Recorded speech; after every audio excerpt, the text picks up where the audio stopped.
Hello दोस्तों, welcome to my YouTube channel. आप सभी का स्वागत है मेरे यूट्यूब चैनल पर।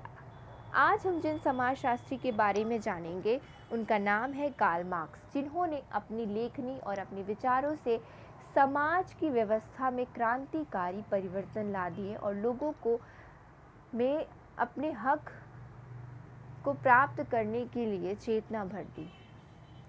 कार्ल मार्क्स, जिनका जन्म 5 मई 1818 को जर्मनी में ट्रेयर नामक नगर में यहूदी परिवार में हुआ था। इनके पिता का नाम हेनरिश और माता का नाम हेनरिता था।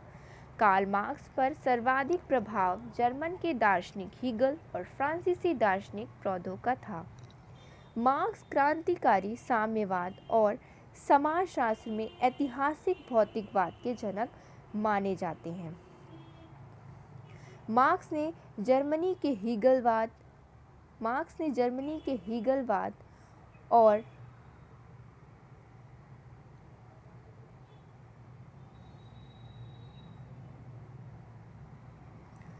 फ्रांस के समाजवाद और ब्रिटेन की राजनीति व्यवस्था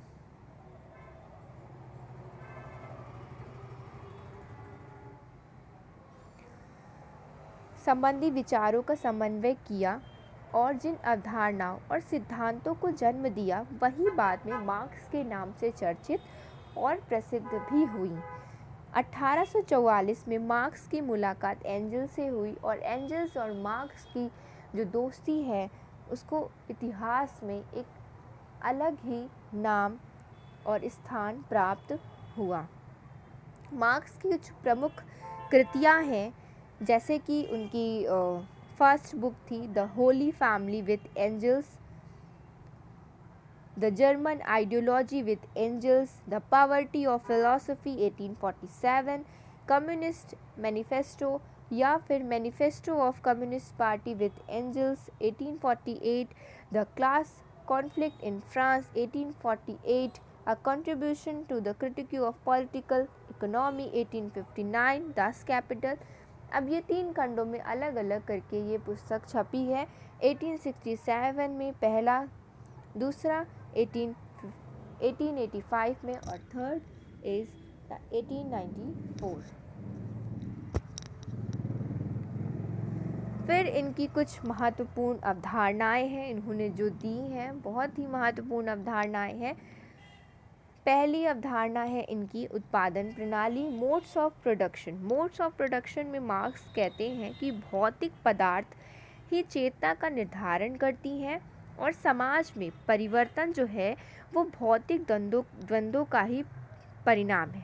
यहाँ पर ये अपने जिनसे ये प्रभावित थे हीगल ने कहा था कि चेतना महत्वपूर्ण होती है, लेकिन इन्होंने कहा था कि नहीं, भौतिक पदार्थ जो हैं वो महत्वपूर्ण होते हैं। इन्होंने अपनी उत्पादन प्रणाली में प्रोडक्टिव पावर यानी कि उत्पादन शक्ति और उत्पादन संबंध का विचार रखा, उसके बारे में बात किया और उत्पादन शक्ति में बताया कि उत्पादन शक्ति में 2 चीज़ें बहुत ज़रूरी होती है, उत्पादन के साधन और योग्यता। और उत्पादन संबंध 2 तरह से उपयोगी होते हैं, एक संचित वर्ग होता है और एक वंचित वर्ग होता है। फिर आपकी जो अवधारणा है वो है वर्ग चेतना। वर्ग चेतना द मोस्ट फेमस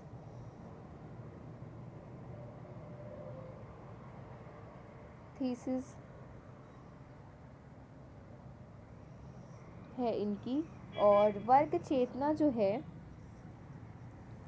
उसमें इन्होंने कहा है कि जो 2 तरह के इन्होंने वर्गों की बात की थी वर्ग चेतना में, एक था बुर्जुआ और एक वर्ग था सर्वहारा।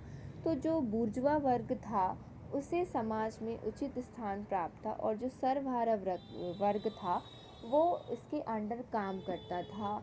जैसे कि कृषि में जो किसान होते थे, श्रमिक होते थे, ये सभी सर्वहारा वर्ग में आते थे और बुर्जुआ वर्ग में पूंजीपति वर्ग आते थे और जो भू संपत्ति जिनके पास थी वो वर्ग आते थे। तो जो भू संपत्ति जिनके पास थी वो श्रमिक को पैसे देकर उनसे काम करवाते थे, कृषि करवाते थे, लेकिन जो है उनमें श्रमिकों में चेतना का अभाव होने के कारण जो भूस्वामी थे वो अधिक काम करवाते थे, यानी कहने का मतलब है कि वो लागत तो जितना लागत का उन्हें देना चाहिए श्रमिकों की आय का उतना वो नहीं देते हैं और उनका शोषण करते हैं। फिर एक्सचेंज वैल्यू के बारे में इन्होंने बात करी थी, एक्सचेंज वैल्यू। फिर सरप्लस लेबर की बात करी है, अलगाव की बात करी। इसमें कहते हैं कि व्यक्ति स्वास्थ्य से अलग हो जाता है और कई चरणों में अलग होता हुआ चला जाता है, यानी कि पहले उत्पादन की प्रक्रिया से अलग होता है, फिर उत्पादन से अलग होता है, फिर मालिक से और फिर अपने आप से अलग हो जाता है, यानी असफल हो जाता है जब खुद को देखता है, फिर वो स्वयं को यानी स्व को अलग कर लेता है। फिर उन्होंने सब स्ट्रक्चर और सुपर स्ट्रक्चर के बारे में बात करी। सब स्ट्रक्चर उन्होंने कहा है कि जो समाज की संरचना है वो किस पर आधारित है, वो आधारित है सब स्ट्रक्चर पर जो है आधारित है, यानी कि अधोसंरचना। सब स्ट्रक्चर जिसे हम कहेंगे इंफ्रास्ट्रक्चर यानी अधोसंरचना, वो जो है उस पर आधारित है। आपके जो सब स्ट्रक्चर है उसमें क्या क्या चीज़ें आती हैं, उसमें आती हैं उत्पादन के साधन, उत्पादन की शक्ति, उत्पादन के संबंध और जो जितने भी भौतिक पदार्थ हैं उनको मार्क्स ने अधोसंरचना यानी कि सब स्ट्रक्चर में रखा है। और सुपर स्ट्रक्चर में इन्होंने धर्म, कानून, संस्कृति, शिक्षा, परिवार, विवाह, नातेदारी आदि को रखा है। उसके बाद इन्होंने क्लास इन इटसेल्फ और क्लास फॉर इटसेल्फ की बात कही है। इसमें इन्होंने बताया है कि जो क्लास इन इटसेल्फ है यानी कि स्वयं में वर्ग है उसमें चेतना का अभाव होता है। इसको इन्होंने कहा है कि ये फॉल्स कॉन्शनेस है, यानी कि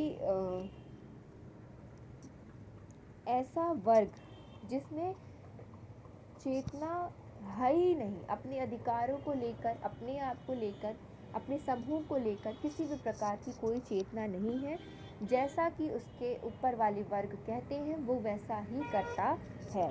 और जो क्लास फॉर इटसेल्फ है उसमें इनका कहना है कि जो वर्ग चेतना होती है वो विकसित होती है, वर्ग भी विकसित होता है और इसे ये ट्रू कॉन्शनेस कहते हैं और ऐसे वर्ग संगठित होते हैं।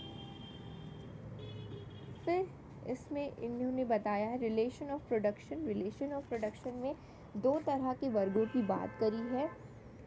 पहला है संचित वर्ग और दूसरा है वंचित वर्ग। एक वर्ग वो होता है संचित जिसके पास सब कुछ रहता है और उसके पास सारे अधिकार भी होते हैं और पूरी संपत्ति भी उसी के पास होती है। लेकिन एक होता है वंचित वर्ग जिसके पास वो अपने अधिकारों से ही वंचित रहता है और उसके प्रति उसे कोई भी चेतना नहीं होती है। फिर उनने उनकी बहुत ही महत्वपूर्ण है इनकी अवधारणा डायलैक्टिकल मटेरियलिज्म यानी कि द्वंद्वात्मक भौतिकवाद। द्वंद्वात्मक भौतिकवाद में इनका कहना है कि सामाजिक परिवर्तन जो है वो परस्पर निर्भरता पर आधारित जो संबंध होते हैं उन्हीं के संघर्ष का परिणाम है। इन्होंने बताया है कि समाज में जो भी द्वंद्व होता है और उसके केंद्र में जो विचार या फिर चेतना नहीं होती, समाज में कोई भी द्वंद्व होता है तो उसमें अगर विचार या चेतना ना होकर क्या होता है, क्या इन्होंने बहुत इम्पोर्टेंट बताया है, हाँ भौतिक पदार्थ उन्होंने बताया है कि बहुत ही ज़रूरी होता है। तो अगर समाज में जो द्वंद्व होता है उसमें विचार और चेतना ना होकर भौतिक पदार्थ होता है तो इसी विचार को वो क्या कहते हैं कि द्वंद्वात्मक भौतिकवाद कहते हैं। मार्क्स कहते हैं कि पदार्थ यानी कि भौतिक तत्व ही निर्धारित करते हैं कि चेतना या विचार का स्वरूप क्या होगा, ना कि चेतना ये डिसाइड कर सकती है कि भौतिक तत्वों का। अब इन्होंने इनका ये भी बहुत इम्पोर्टेंट है, इन्होंने समाजशास्त्र में ये दिया है ऐतिहासिक भौतिकवाद, हिस्टोरिकल मटेरियलिज्म, बहुत ज़्यादा इम्पोर्टेंट है इनका ये कॉन्सेप्ट।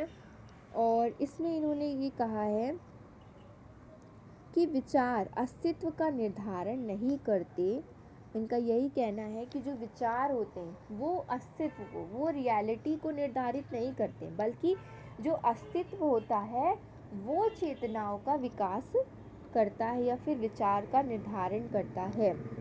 जैसे कि मस्तिष्क शरीर की उपज है।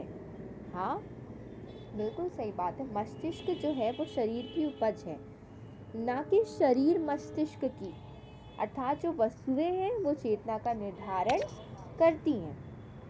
और हीगल के जो विचार था द्वंद्ववाद की प्रतिक्रिया में, उसे ऐतिहासिक भौतिकवाद के सिद्धांत के रूप में ये प्रस्तुत करते हैं। इसीलिए ये कहते हैं कि जब जब समाज की भौतिक अवस्था में परिवर्तन होता है तब तब इतिहास बदलता है। और इसी तरह इन्होंने इसी में ही बताए थे, 5 चरण बताए थे। यूरोपीय समाज का अध्ययन किया था इन्होंने, और फिर तभी उन्होंने बताया था कि 5 चरणों से समाज जो है वो होकर गुजरा है। और सबसे पहला इन्होंने बताया था, जो सबसे पहला इन्होंने समाज बताया है वो बताया है इन्होंने आदिम समाज बताया है। सबसे पहला जो समाज इन्होंने बताया है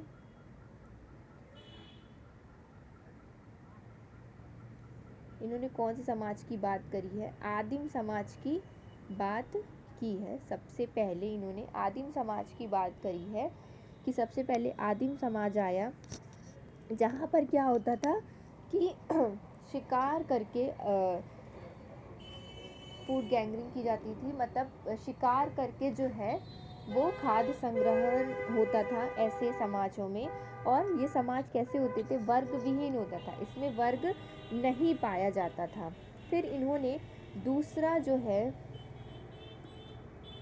फिर इन्होंने जो दूसरा समाज बताया है कि आदिम समाज के बाद कौन सा समाज आया? फिर इन्होंने बताया है कि इसके बाद दासत्व समाज आया है, जिसमें क्या होता था?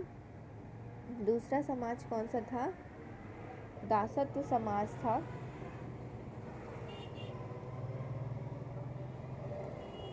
दासत्व समाज, दूसरा दासत्व समाज था।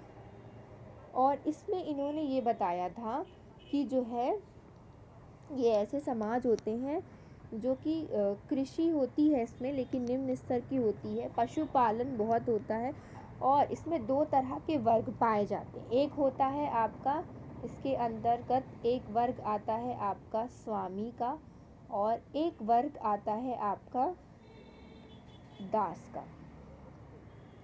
Got it?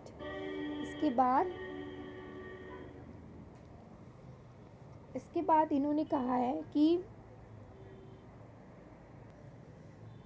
इसके बाद इन्होंने बताया है सामंतवादी समाज। तीसरा समाज जो जिस समाज की बात करी है उसमें बताया था कि कृषि होती है और वो भी उच्च स्तर की होती है, पशुपालन भी होता है, और इसमें भी 2 वर्ग डिवाइड होते हैं, ये बताया था। पहला होता है इसमें सामंत, और दूसरा जो वर्ग है वो है कृषि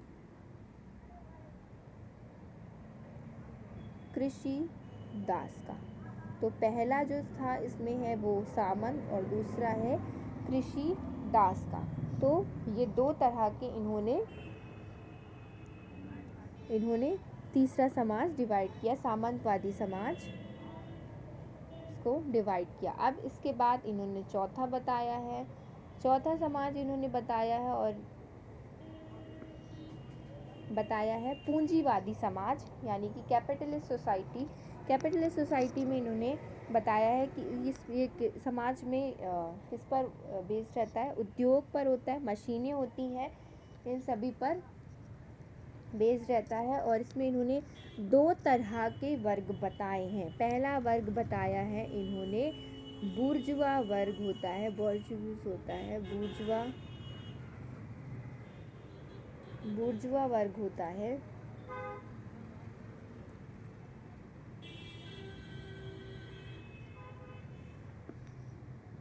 बूर्जुआ होता है, और दूसरा वर्ग इसमें होता है सर्वहारा। सॉरी दोस्तों, थोड़ा लिखने में इसमें प्रॉब्लम हो रही है। बाकी पहला है बूर्जवा और दूसरा है सर्वहारा वर्ग। तो दो तरह के वर्गों की बात इन्होंने इसमें की थी। फिर इन्होंने अपने कल्पना में पांचवा जो समाज था उसको रखा है, और उसमें रखा है इन्होंने कि पांचवा जो समाज होगा वो कैसा होगा, वो होगा समाजवाद होगा। जो पांचवा समाज है वो है पांचवी सोसाइटी कैसी होगी, समाजवाद होगी,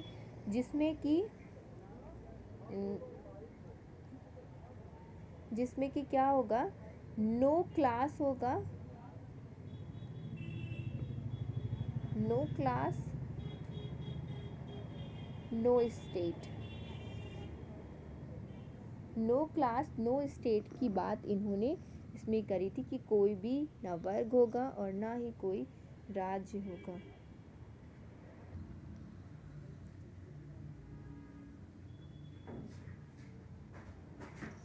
अगर आपको ये वीडियो अच्छी लगी हो तो प्लीज़ चैनल को सब्सक्राइब करिए, लाइक करिए, कमेंट करिए, शेयर करिए, और वीडियो और थिंकर्स की आपको जिसकी भी चाहिए आप मुझे कमेंट कर सकते हो। Thank you for watching.